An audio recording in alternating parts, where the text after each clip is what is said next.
Peringatan hari lahir Partai Persatuan Pembangunan atau P3 digelar di Gor Sudiang Makassar, Sulawesi Selatan.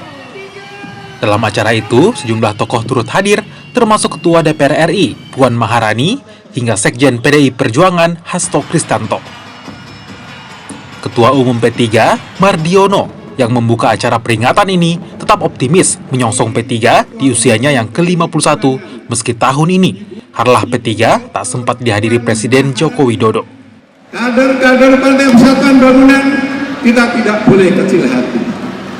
Kita tidak boleh kecil hati, kita tidak boleh kehilangan semangat bahwa hari ini di acara harlah tidak dihadiri sebagaimana biasa oleh Bapak Presiden Republik Indonesia.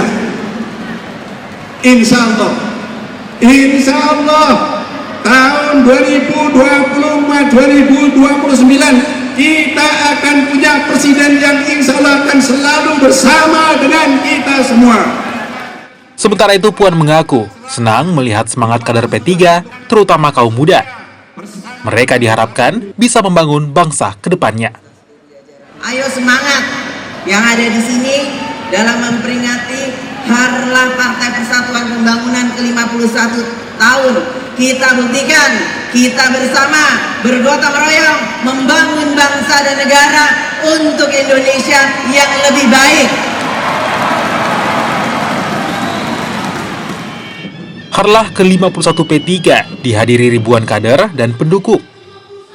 P3 pun yakin bisa membawa Capres-Cawapres nomor urut 3 Ganjar Pranowo Mahfud MD meraih kemenangan di pemilu mendatang. Nila Rustam, Kompas TV, Makassar, Sulawesi Selatan.